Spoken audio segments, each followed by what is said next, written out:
Bendiciones, mis amados, qué gusto saludarles nuevamente. Bienvenidos otra vez a tu canal de YouTube Tesoro del Cielo. Hoy estaremos estudiando el Salmo 32, que lleva por título El gozo del perdón. Este es un salmo que trata acerca de las bendiciones del perdón, la protección y la guianza de Dios. Como podemos leer, es un salmo de David y aquí dice másquil, y esto significa instrucción. Según algunos estudiosos, esta palabra hebrea para másquil o másquil podría entenderse mejor como instrucción. Este es el primero de 12 salmos con este título. Está lleno de contemplación y es digno de meditación, como lo indica la frecuente repetición de la palabra Selah, que también significa pausa o interludio. 3 veces en solo 11 versos aparece esta palabra Selah, que nos invita a reflexionar acerca del mensaje que Dios nos quiere dar. El Salmo 32 es un salmo de confesión y perdón, en el que el salmista expresa su alegría por ser perdonado por Dios. Habla sobre cómo la falta de confesión de sus pecados lo ha afectado física y emocionalmente, pero también celebra la bondad de Dios al perdonar y restaurar a quienes se vuelven de todo corazón hacia Él. El salmo en sí no nos dice la ocasión específica en la vida de David que motivó a escribir este cántico. Sin embargo, vemos una conexión entre el Salmo 51 y ya que el Salmo 51, que fue escrito claramente después del pecado de David con Betsabé y contra Urías, David en ese salmo promete enseñar a los transgresores los caminos de Dios, y este Salmo 32 puede ser el cumplimiento de ese voto. Tanto el Salmo 32 como el 51, como podemos notar, están en sintonía. Es un salmo de penitencia, también un cántico de un alma rescatada que se regocija en las maravillas de la gracia de Dios. Aquí el pecado es tratado, el dolor es consolado y la ignorancia es instruida. Bueno, sin más preámbulos, damos comienzo a la lectura y lo hacemos en el nombre del Padre, del Hijo y del Espíritu Santo. El gozo del perdón, Salmo de David, másquil. Bienaventurado aquel cuya transgresión ha sido perdonada y cubierto su pecado. Bienaventurado el hombre a quien Jehová no culpa de iniquidad y en cuyo espíritu no hay engaño. 2 veces, como podemos notar, se menciona la palabra bienaventurado, y este término significa doblemente feliz, dichoso, alegre, santo, bendito, venerable, afortunado, que goza del favor de Dios. Aleluya. En otra versión, en la Nueva Traducción Viviente, dice: oh, qué alegría para aquellos a quienes se les perdona la desobediencia, a quienes se les cubre su pecado. Sí, qué alegría para aquellos a quienes el Señor les borró la culpa de su cuenta, los que llevan una vida de total transparencia. En la traducción al lenguaje actual podemos leer: Dios mío, tu perdón nos llega a todos como una bendición. Tu perdón borra nuestros pecados y rebeldías. Tú bendices y declaras inocentes a los que no actúan con malicia. Aleluya, qué hermoso. David hablaba de la gran bendición que hay para el hombre o la mujer que conoce el perdón de Dios. Su pecado ya no está expuesto, sino que está cubierto. La palabra bienaventurado, que está aquí en singular, pero en otras versiones aparece en plural, nos damos cuenta que estas bienaventuranzas le alcanzan a aquellos que honran a Dios, que le obedecen y que están dispuestos a abrir el corazón de una manera transparente. Esas bienaventuranzas, esas dobles alegrías, esos manojos de felicidad, esas montañas de deleite, como diría Spurgeon, alcanzan a aquellos que con corazón sincero se acercan a Dios y le piden su perdón, pero primero obedecen su palabra haciendo lo que Él ordena. Aleluya. El Salmo 1, por ejemplo, nos dice el camino para ser bendecidos. No andes en el consejo de los impíos, no te sientes en silla de escarnecedores, no te pares en el camino de los pecadores, sino deleítate en la palabra de Dios, pensando profundamente en ella todo el tiempo. Sin embargo, si uno no ha hecho esto y ha caído en pecado, el Salmo 32 muestra otra forma de ser perdonado y bendecido por Dios. Hacer una confesión completa y arrepentirse del pecado. Esa es la clave.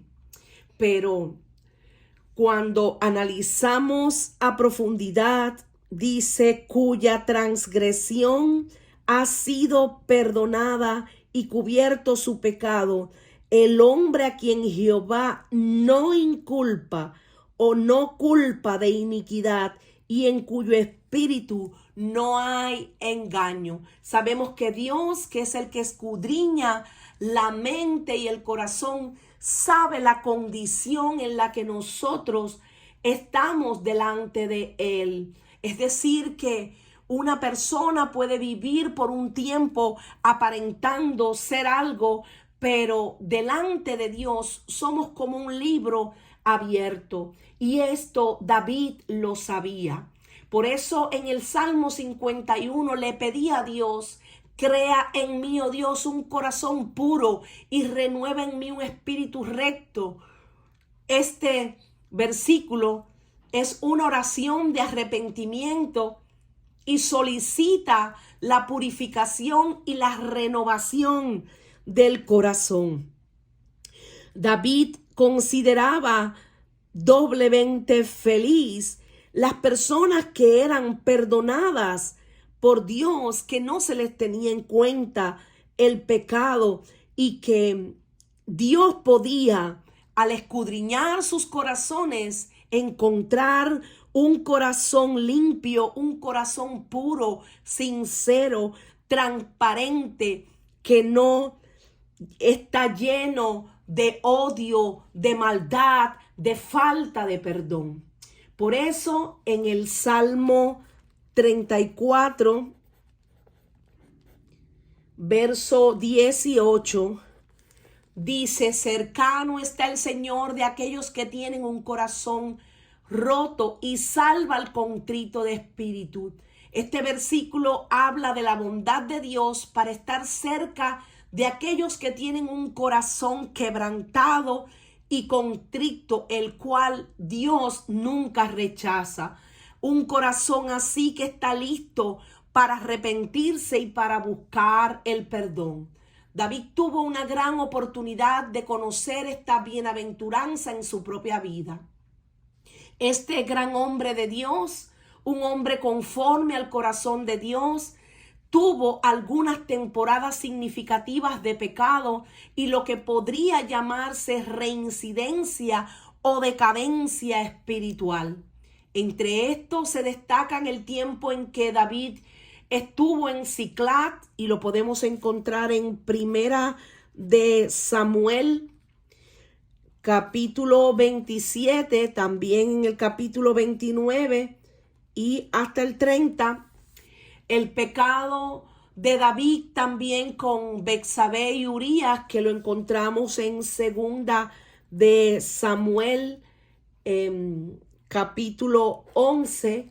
Después de ambas ocasiones, David llegó a la confesión, al arrepentimiento y al perdón. Por lo tanto, David sabía lo que era ser un pecador culpable, sabía la gravedad del pecado y lo bueno que es ser verdaderamente perdonado. Sabía, como Pablo declararía más tarde en el libro de Romanos 4, verso del 6 al 8, la bienaventuranza del hombre a quien Dios atribuye justicia sin obras. Si David era juzgado solo por las obras, el Dios justo debe condenarlo. Sin embargo, sabía por experiencia que bienaventurado es aquel cuya transgresión ha sido perdonada, pero no por las obras, no por lo que tú o yo podamos hacer. Lo único que tenemos que hacer es rendirnos ante el Señor y pedirle en fe, pedirle a Él que nos limpie de toda maldad, arrepentirnos de todo el pecado que hemos cometido y volvernos de todo corazón a Dios. Por eso él podía decir: bienaventurado el hombre a quien Jehová no culpa de iniquidad. David hablaba del perdón real declarado por Dios, no simplemente el apaciguamiento de la conciencia o una paz imaginaria. Esta era una posición con Dios declarada y otorgada. En estos dos primeros versículos, David usó 3 palabras para describir el pecado. Una es transgresión, que la podemos encontrar aquí. Transgresión. La otra es iniquidad. Y la otra es engaño. Estas 3 palabras, cada una con un significado diferente. Transgresión es desafiar la autoridad, es cruzar esa línea que no nos permite de cierta manera obedecer, que se comete una infracción, un incumplimiento, el quebrantamiento, violación, desobediencia y delito. Todo eso significa transgresión. Iniquidad es la otra, significa perversidad y distorsión y engaño. Falta de verdad en lo que se dice, hace, cree, piensa o discurre. David usó también 3 términos para describir lo que Dios hace para quitar el pecado. La idea de la palabra perdonada es quitar una carga o una deuda.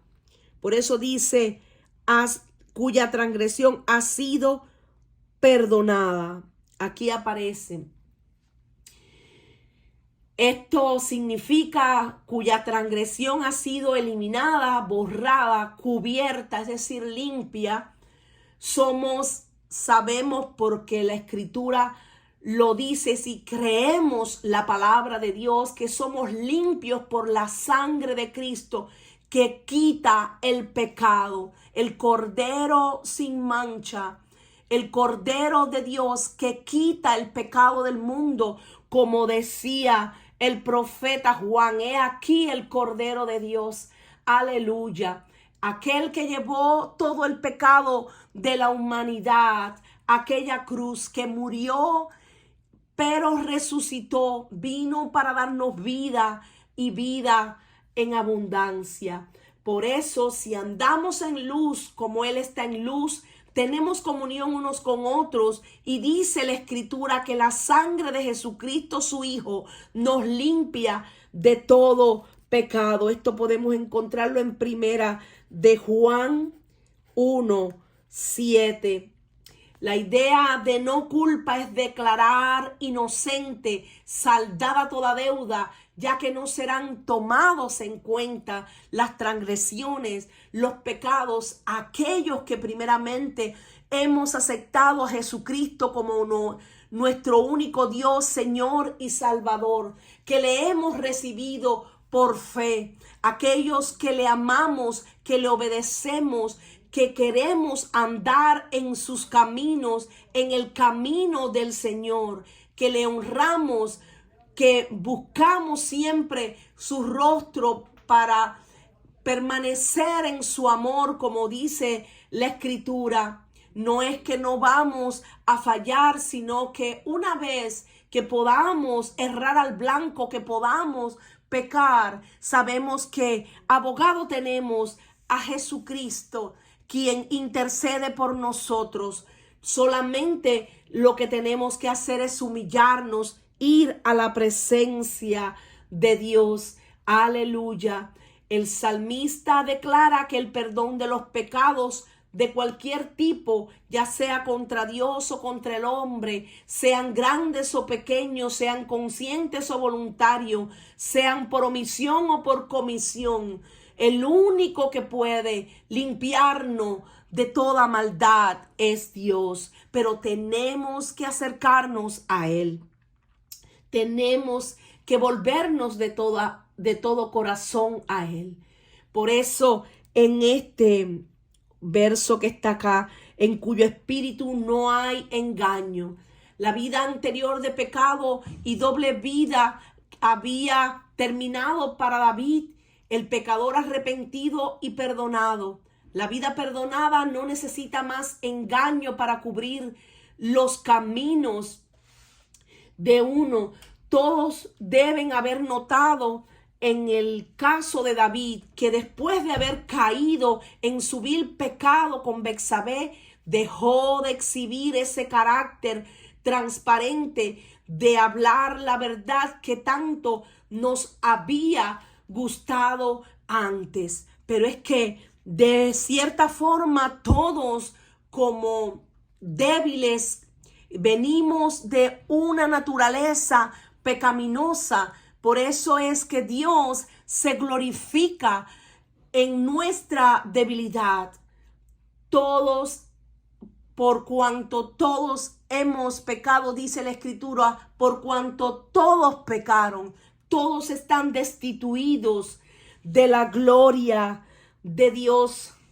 La lección en conjunto es de estos versos es que tenemos que ser transparentes y honestos, confesar con franqueza todo delante de Dios, dejar a un lado la mera vestidura, el manto de piedad, y dejar que el alma esté por dentro abierta a derramarla delante de Dios, abrir el corazón a Dios con completa sinceridad. Cuando Jesús vio a Natanael que se le acercaba, dijo de él: he aquí un verdadero israelita en quien no hay engaño. Jesús, que conoce a todos los hijos de los hombres, porque obviamente Él es Dios. Dios nos creó a todos y Él sabe, Él conoce todo lo que hay en el corazón del hombre. Y podemos leer en el libro de Romanos 2:29 que dice: los verdaderos judíos son los que obedecen a Dios y no a las leyes humanas. A judíos así Dios los acepta, aunque la gente los rechace. Esto podemos encontrarlo en la traducción al lenguaje actual. Y nosotros diríamos que ciertamente los verdaderos hijos de Dios, los verdaderos cristianos, somos los que obedecemos a Dios y no a leyes humanas, mandamientos de hombres. Cristianos así, cristianos fieles a Dios, fieles a su palabra, fieles al Espíritu de Dios, son los que Dios acepta, aunque la gente los rechace. Aleluya. Por eso aquí David decía, en cuyo espíritu no hay engaño, porque como dice esa porción de la Escritura, solamente Dios es quien justifica. ¿Quién acusará a los escogidos de Dios? Dios es el que justifica. Aleluya. Y el que también intercede por nosotros ante el Padre. Mientras callé, se envejecieron mis huesos en mi gemir todo el día, porque de día y de noche se agravó sobre mí tu mano, y se volvió mi verdor en sequedades de verano.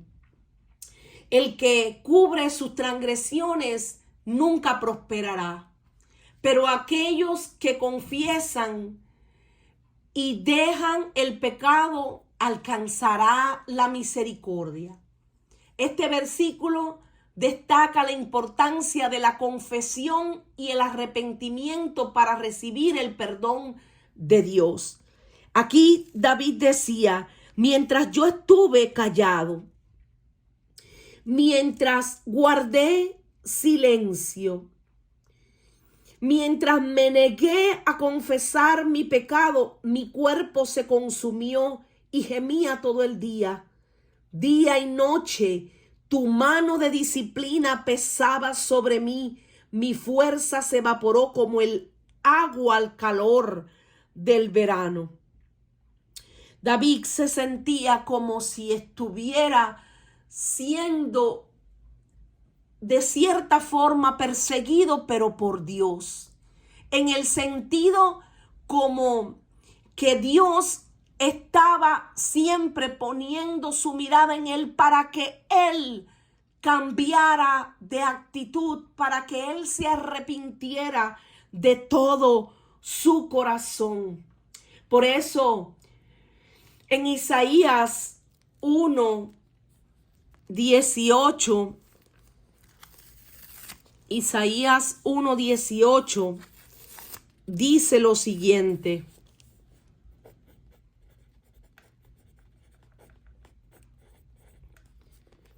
venid y estemos a cuenta, dice el Señor. Incluso si tus pecados son como la grana, se volverán blancos como la nieve. Incluso si son rojos como el carmesí, se volverán como lana blanca. Este versículo habla de la misericordia de Dios, de perdonar los pecados y hacerlos blancos como la nieve cuando nosotros lo confesamos. Porque sabemos que si confesamos nuestros pecados, Él es fiel y justo para perdonarnos de toda maldad y purificarnos de toda injusticia. Es importante la confesión y el arrepentimiento para recibir el perdón y la purificación que viene de Dios.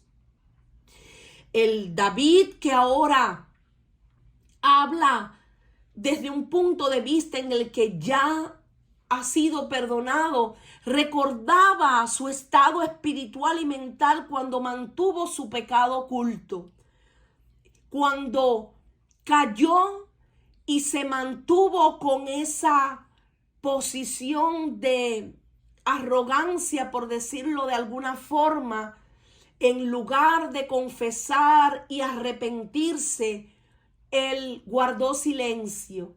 El estrés de una doble vida, el pecado no confesado lo hicieron sentirse viejo, oprimido y seco.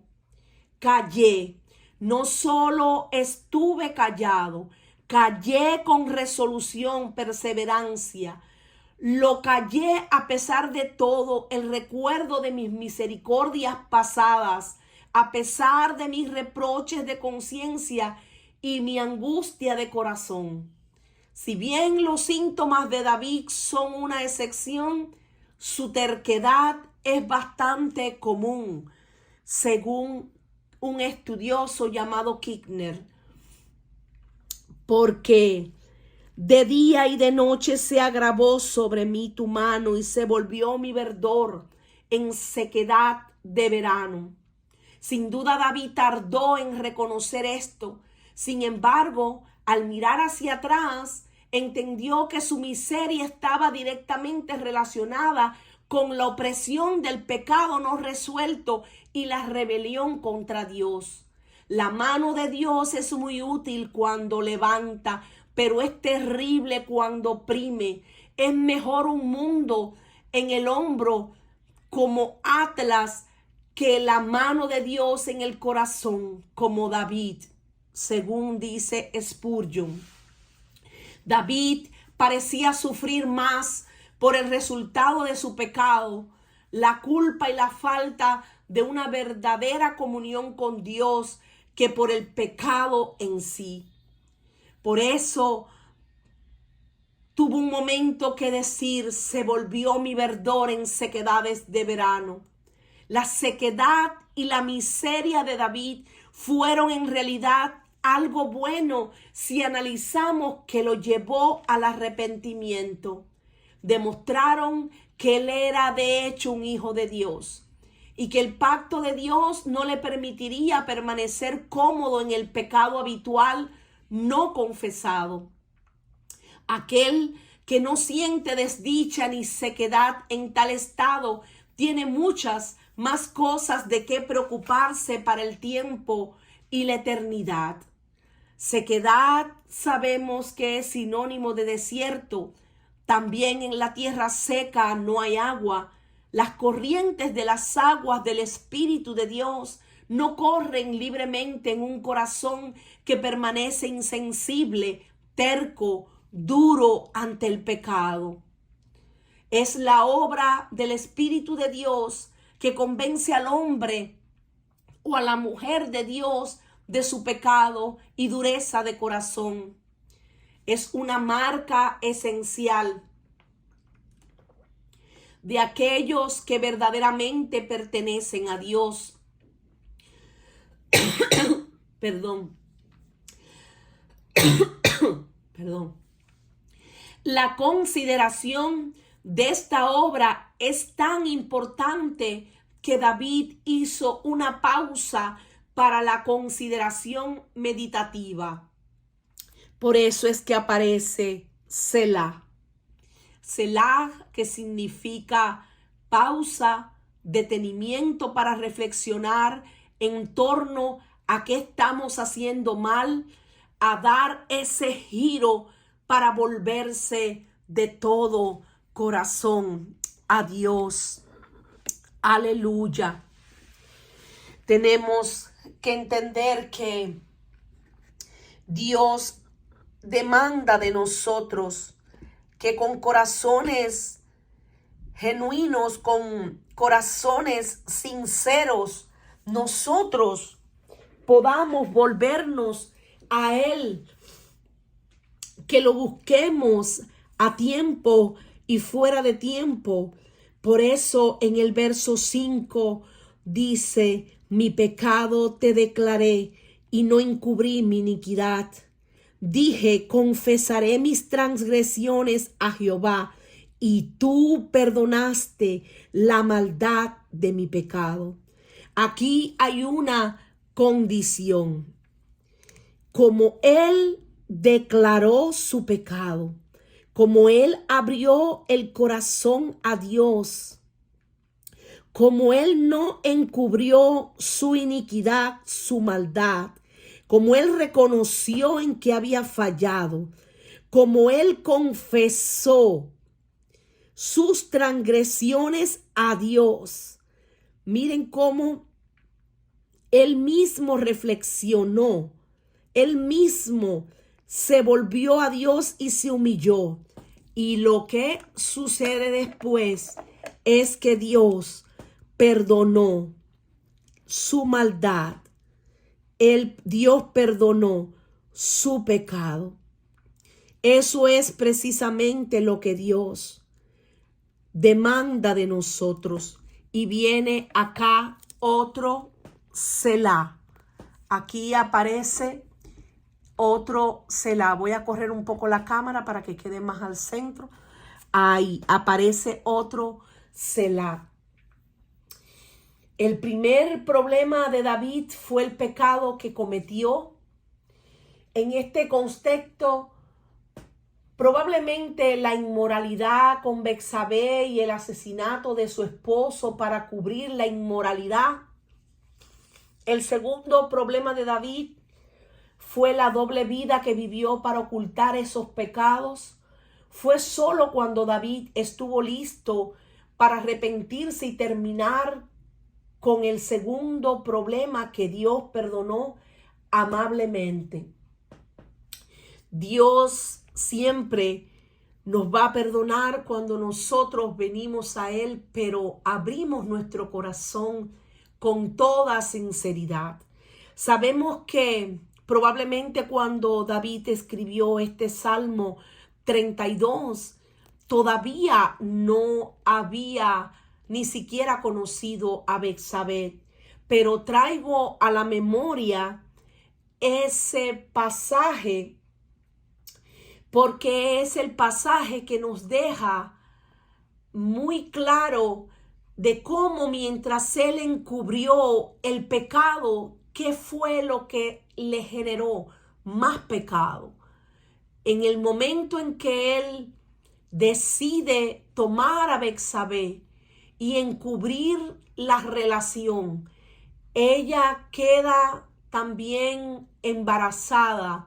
Sabemos que David comienza a planear la manera de quedarse con ella y burlar todo ojo humano, porque obviamente no podía, ni aunque hubiera querido, burlar a Dios.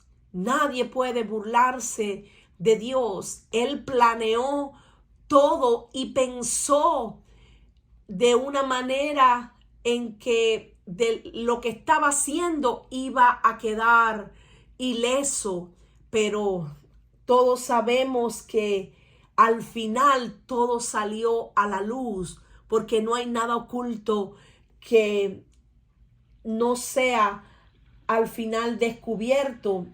Todo al final sale a la luz. Por eso aquí dice: confesaré mis transgresiones a Jehová.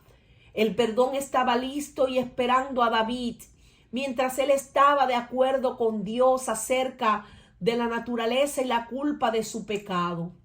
La restauración estaba lista, pero la confesión del pecado era el camino hacia ella. El que encubre sus pecados no prosperará, mas el que los confiesa y se aparta alcanza la misericordia. La confesión del pecado real, profunda y genuina ha sido una característica de cada despertar o avivamiento genuino en los últimos 250 años, según estudios. Pero no es nada nuevo, como lo demuestra el avivamiento en Éfeso, registrado en el libro de Hechos. Dice que en el libro de Hechos 19,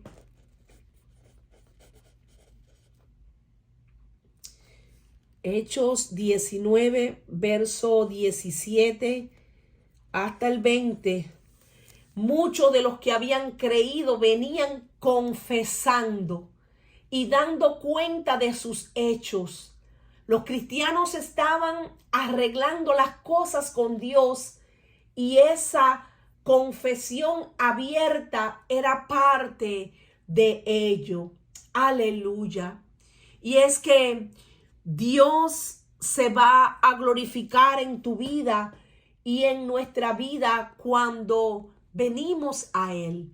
Recordemos que Él es nuestro Padre celestial, que Él nos ama con amor eterno y que Él quiere tener una relación íntima y estrecha contigo y conmigo, pero quiere, aunque Él conoce todo acerca de nosotros, nuestro pasado, nuestro presente, pero también conoce nuestro futuro, Él lo que desea es que nosotros vengamos a Él y que abramos nuestro corazón como un hijo que llega a su padre y le confiesa y le presenta el problema que esté atravesando.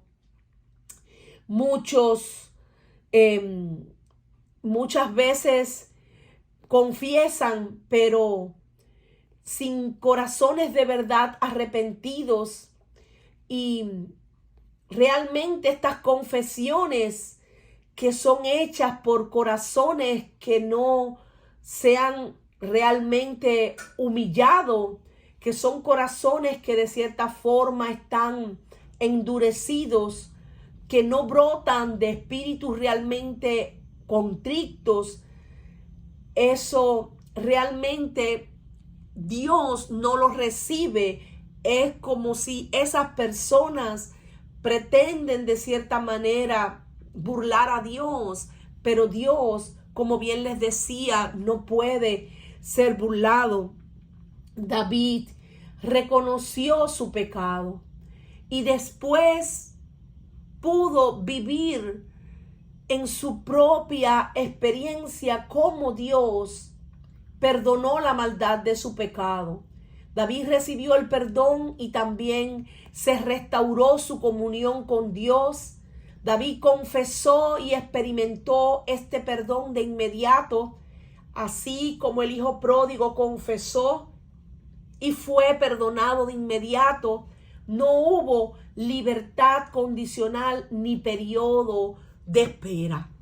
Cuando analizamos el hijo pródigo, dice esa escritura, les invito después que la busquen y la lean, dice que él volvió en sí y dijo: volveré a mi padre, volveré y le diré a mi padre, hazme como uno de tus jornaleros. Yo reconozco, parafraseando, que he pecado contra el cielo y contra ti. Desde el mismo momento que aquel hijo pródigo decidió regresar a casa, decidió volverse al Padre, decidió confesar su maldad, su pecado, él recibió el perdón, él recibió la liberación que necesitaba y también fue restaurado y fue puesto nuevamente en el lugar de honor donde su padre siempre lo había tenido. Por eso que al ser restituido, se le restituyó con todo. Vemos en esa escritura como el padre manda a matar el becerro gordo y en aquel momento también le puso vestido nuevo, le puso el anillo y lo recibe en sus brazos de amor. Por esto orará a ti todo santo en el tiempo en que puedas ser hallado. Ciertamente en la inundación de muchas aguas no llegarán estas a él. Aquí David describe las bendiciones para los perdonados, la protección y la guianza. Saber que Dios es tan grande en la misericordia perdonadora le da al santo una razón más grande para buscar a Dios en la confianza de que puede ser hallado y por lo tanto está listo para ser perdonado. Pero hay algo que nosotros también debemos de recordar, y es que cuando aquellos discípulos de Jesús le dijeron: enséñanos a orar, el Señor les dijo: cuando oréis, deben de orar así: Padre nuestro que estás en los cielos, santificado sea tu nombre. Venga a nosotros tu reino, que sea tu voluntad, así como en el cielo, aquí en la tierra. Perdona todos nuestros pecados, así como nosotros perdonamos a aquellos que nos ofenden. Nosotros lo primero que tenemos que hacer, si queremos ser perdonados, es también perdonar a aquellos que en algún momento nos han hecho daño, en algún momento nos han vituperado, que en algún momento nos han hecho sentir mal, que han pecado contra nosotros, que nos han fallado, que han hablado en contra de nosotros, que han hecho algo que de cierta manera nos haya agraviado. Lo primero que tenemos que hacer es perdonarlos, perdonar y orar por esos que nos insultan, por esos que nos humillan, por esos que nos desprecian, por esos que nos maldicen, por esos que no nos aceptan, por todas esas personas que un día pues conocimos y que de alguna manera nos hicieron sentir pues como mal en su presencia. Nosotros tenemos que perdonar a esas personas, igual que nosotros en algún momento podamos haberle fallado a otros, porque de hecho todos fallamos. No hay un ser humano en esta tierra que pueda decir que no ha fallado, que no ha incurrido en algo. Si lo dice, pues ciertamente es un mentiroso, porque realmente todos de alguna manera le hemos fallado a alguien en algún momento, hemos agraviado a alguien.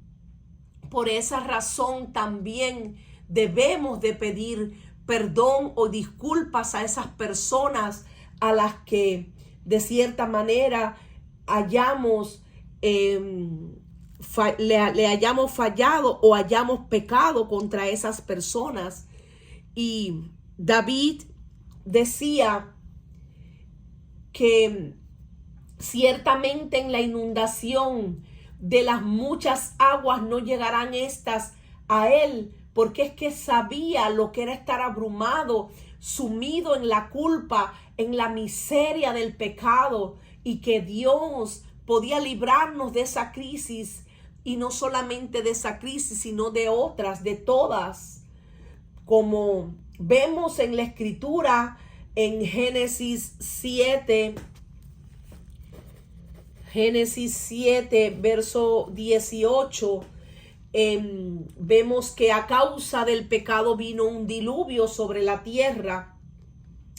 El diluvio fue 40 días sobre la tierra. Las aguas crecieron y alzaron el arca y se elevó sobre la tierra. Dice que subieron las aguas y crecieron en gran manera sobre la tierra, y flotaba el arca sobre la superficie de las aguas.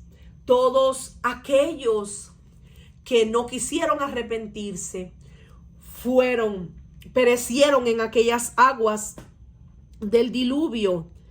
Por eso en aquella inundación de las muchas aguas, dice David, ciertamente en la inundación de las muchas aguas no llegarán estas a él. ¿Quiénes fueron los que fueron pues inundados y que perecieron en aquellas aguas? Aquellos que no se arrepintieron. Por tanto, que todos los justos oren a ti mientras aún haya tiempo, para que no se ahoguen en las desbordantes aguas del juicio, pues tú eres el único escondite seguro. Tú, Señor, proteges de las dificultades y rodeas con cánticos de victoria, dice la Nueva Traducción Viviente. Tú eres mi refugio, leemos acá en la Reina Valera.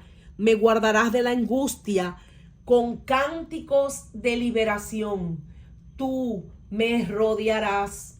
Aleluya. Las aguas me rodearon hasta el alma. Rodéame el abismo. El alga se enredó en mi cabeza. Eso decía Jonás desde el vientre de aquel pez. Jonás no quiso obedecer a Dios. y le alcanzaron esas aguas. También aquellos que persiguieron a Moisés y al pueblo de Israel cuando iban cruzando ya el Mar Rojo, vemos que las aguas Dios las dividió, pero Faraón con todo aquel ejército a caballo buscaron la manera de seguir persiguiendo al pueblo. ¿Y qué les pasó por no arrepentirse, por tener ese corazón tan endurecido? Que las aguas les rodearon y perecieron por las corrientes del juicio. Envió desde lo alto, dice David, me tomó, me sacó de las muchas aguas. Esto ya lo estudiamos en el Salmo 18, verso 16.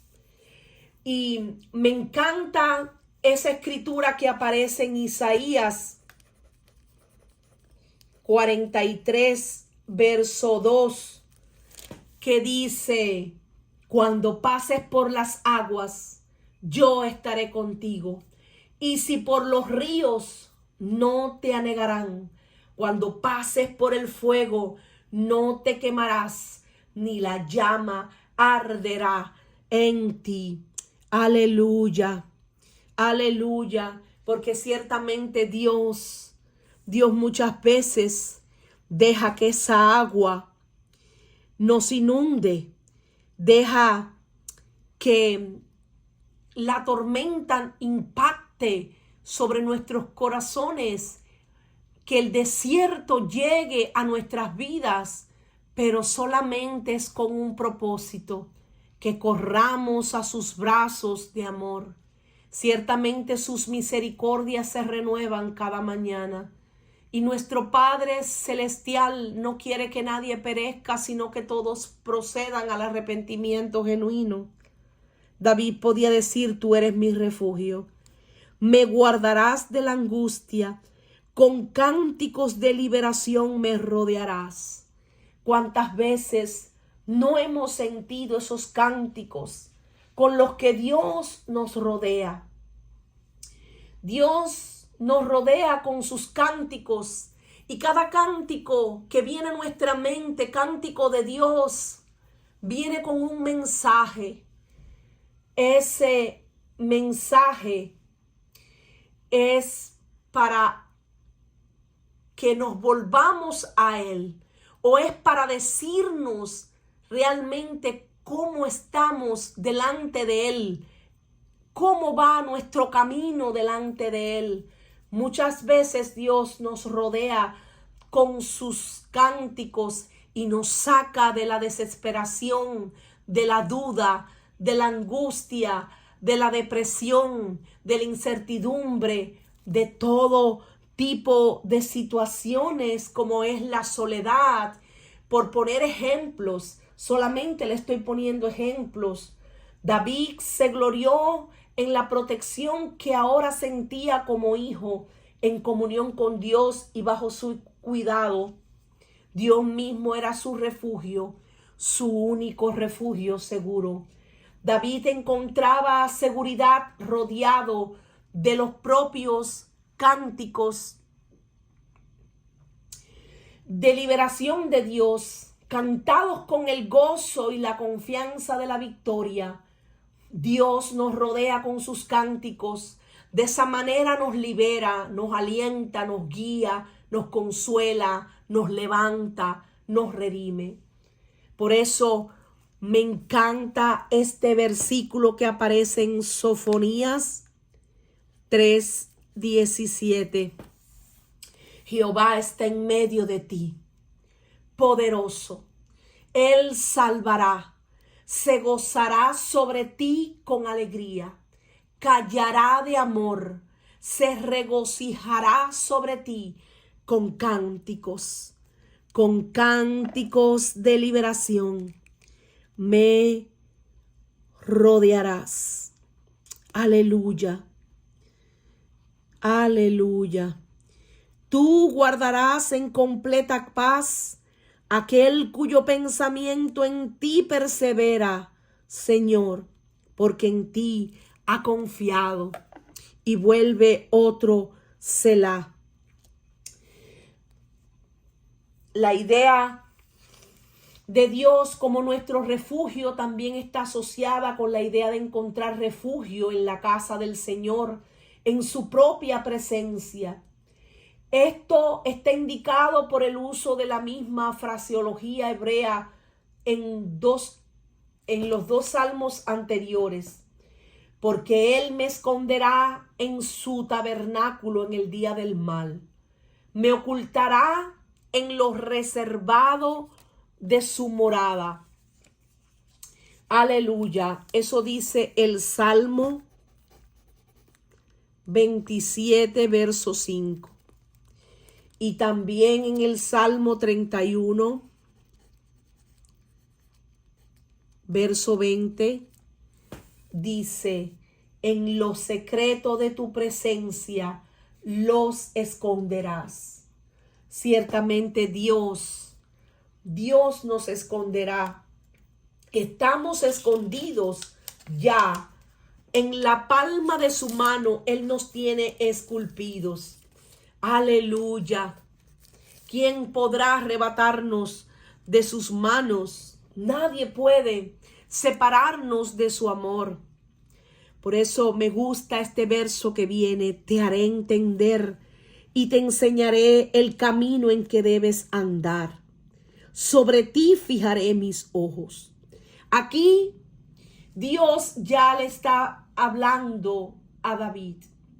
Aquí Dios le está diciendo proféticamente también al pueblo a través de David: te haré entender, te enseñaré, porque solamente Dios es el que nos puede convencer de pecado, de justicia y juicio. Es Él el único que nos hace entender. Es Él el que nos enseña el camino. Jesús es el camino, la verdad y la vida. Él es el que nos enseña ese camino recto, ese camino angosto en el que tenemos que andar. Me gusta porque dice: sobre ti fijaré mis ojos. Cuando nuestro Padre fija sobre nosotros sus ojos, es para no perdernos de vista. Es para que siempre estemos andando en su camino y con esa vara y con ese cayado guiarnos. Qué hermoso. Así como una madre o un padre cuida de su hijo pequeño y lo ve que anda corriendo, jugando en el parque, no lo pierde de vista. Constantemente está mirando cada movimiento. Se ha dado el caso de que en un momento determinado el niño pueda perderse en el parque. Pero eso sucede muchas veces cuando el padre se ha descuidado. Pero qué bueno que tú y yo tenemos al Señor, tenemos a Dios. Él nunca va a quitar sus ojos de ti y de mí. Él nunca nos va a dejar de amar. Su amor es eterno, su amor no se agota por ti y por mí. Por eso es que tenemos también que honrarle, tenemos que buscarle. Dios no merece que nosotros le demos la espalda, que nosotros nos vayamos lejos de su presencia. Sabemos que somos nosotros, los seres humanos, los que nos alejamos muchas veces de Dios. Pero Dios en su gran amor siempre nos atrae en pos de Él, como dice la Escritura, con cuerdas humanas, con cuerdas de amor. Aquí Dios le estaba hablando a David, pero también le estaba hablando al pueblo. Sobre ti fijaré mis ojos, yo mismo te enseñaré. Y hay una porción de la Escritura que dice: yo mismo les enseñaré el camino. Yo mismo les enseñaré. Ya no tendrán necesidad de que nadie les enseñe, porque Dios mismo, el Espíritu Santo, es el que nos guía a toda verdad. Y no hay mejor guianza que la guianza del Espíritu de Dios. Por eso, mi amado hermano que me escuchas, yo te pido en el nombre de Jesús que si tú te has alejado de Dios, que te vuelvas de todo corazón a Él, que te acerques a Él, que te arrepientas, que confieses ese pecado oculto, que te vuelvas de corazón al Señor, porque Dios te está esperando con los brazos abiertos. Él no te va a rechazar. El hombre quizás te rechaza. El hombre siempre te va a juzgar, pero Dios no te juzga. Dios te levanta. Dios te abraza. Dios te recibe cuando vienes con un corazón sincero, cuando te humillas ante su presencia, cuando tú le buscas de todo tu corazón. Él no se va a hacer a esperar. Por eso, si tú estás en esa condición, yo te invito a que corras a los brazos del Señor. Hay una porción de la Escritura que dice: si se humillare mi pueblo sobre el cual mi nombre es invocado y oraren y buscaren mi rostro, si se convirtieren de sus malos caminos, entonces yo oiré desde los cielos y perdonaré sus pecados y sanaré su tierra. Aleluya. Ahora estarán abiertos mis ojos, atentos mis oídos a la oración en este lugar. Porque ahora he elegido y santificado esta casa para que esté en ella mi nombre para siempre. Y mis ojos y mis corazones estarán ahí para siempre. Eso lo pueden encontrar en Segunda de Crónicas 7:14. Son las palabras que Dios le da a Salomón el día que él terminó la casa de Dios. Aleluya. Te haré entender y te enseñaré el camino. Que Dios siempre nos haga entender. Es lo mejor que podemos hacer y es lo mejor que nos puede suceder. Porque aquellos hijos que quieran vivir en rebeldía, que no quieran volverse a Dios de todo corazón, esos, si no se arrepienten, pues desafortunadamente no van a poder permanecer en la presencia de Dios. Dios es el que los hace entender, el que los enseña. Sobre ti fijaré mis ojos. No seáis como el caballo o como el mulo, sin entendimiento, que han de ser sujetados con cabestro y con freno, porque si no, no se acercan a ti.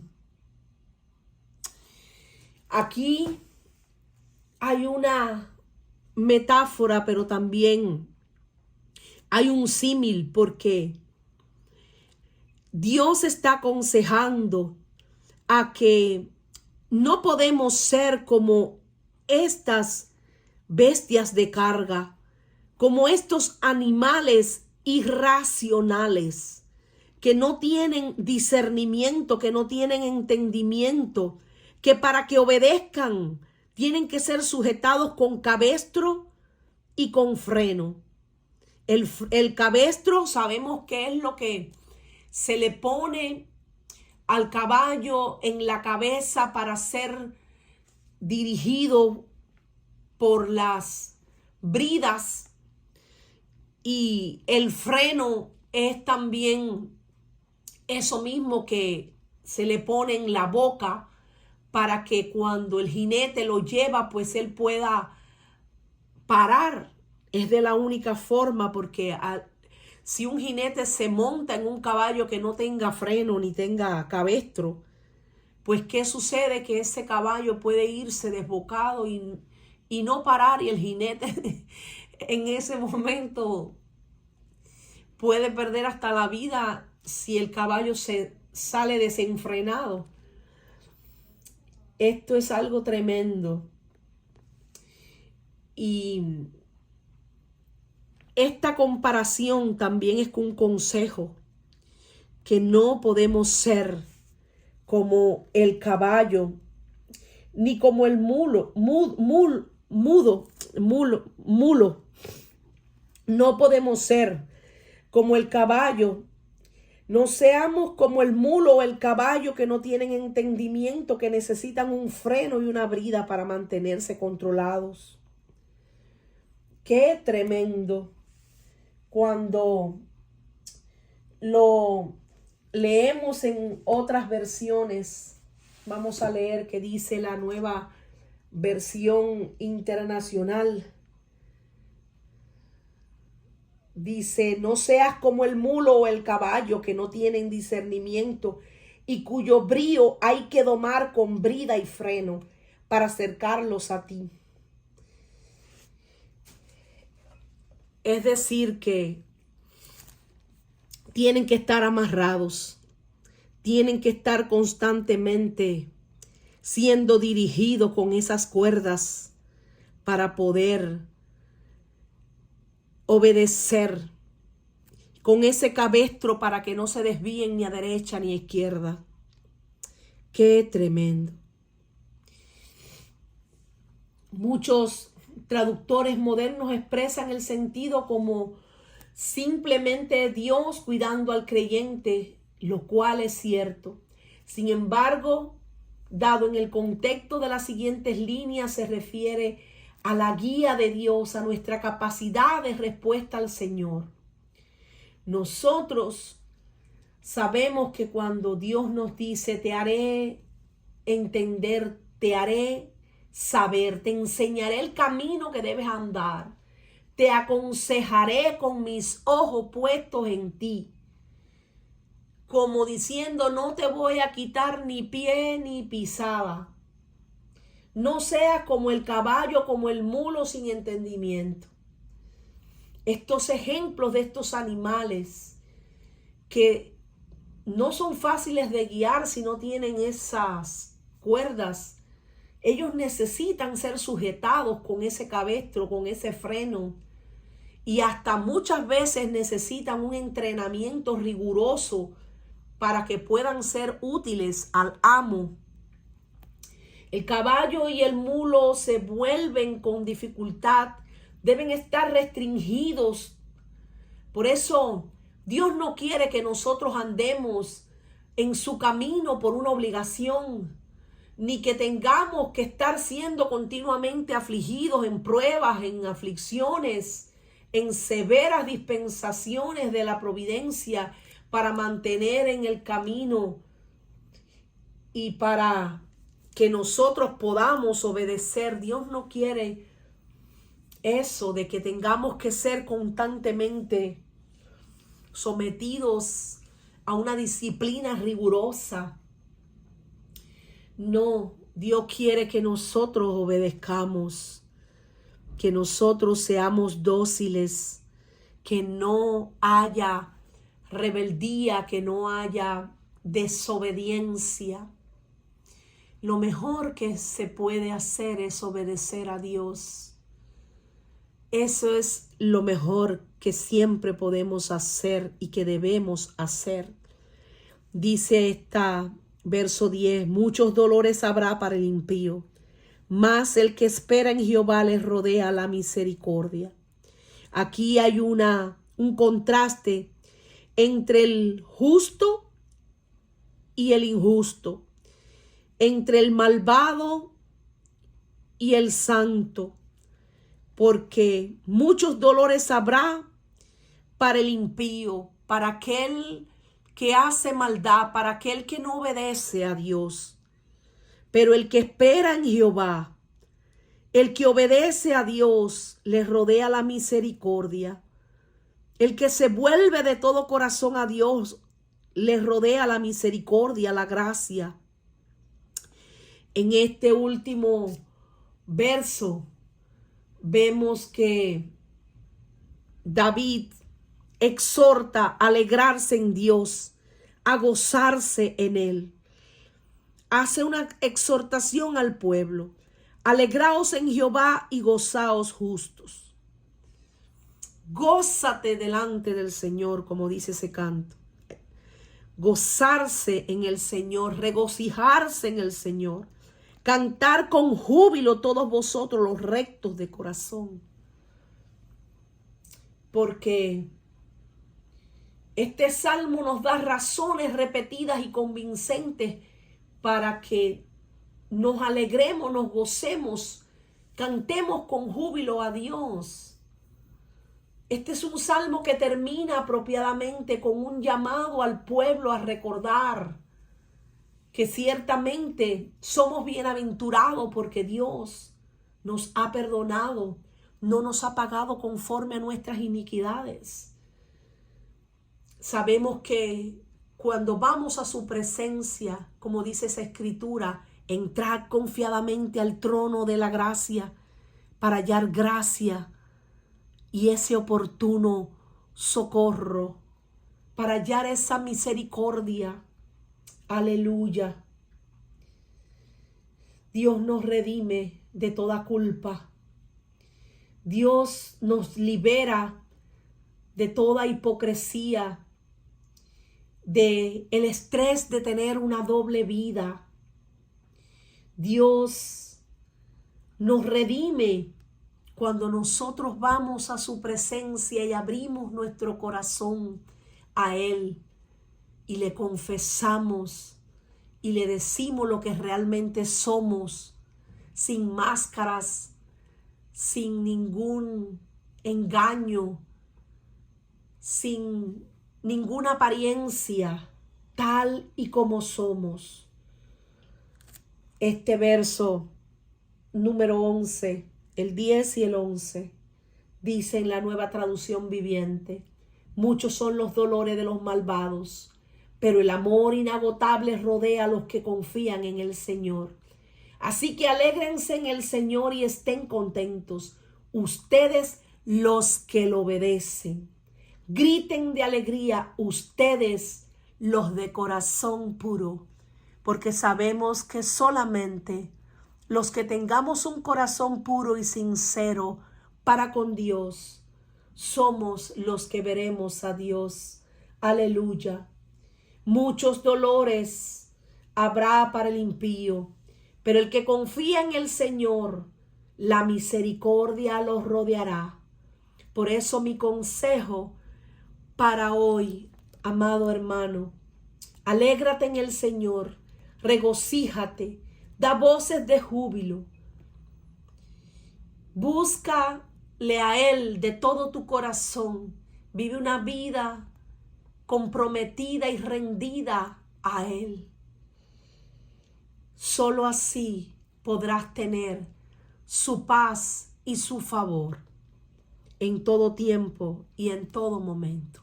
Que el Señor te bendiga, que el Señor te guarde en este hermoso día y espero que esta enseñanza te haya sido de gran bendición como lo ha sido para mí.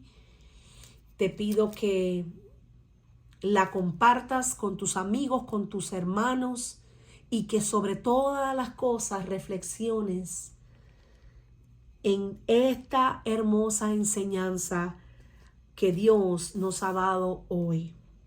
El gozo de recibir su perdón. Aleluya. Dios me les bendiga.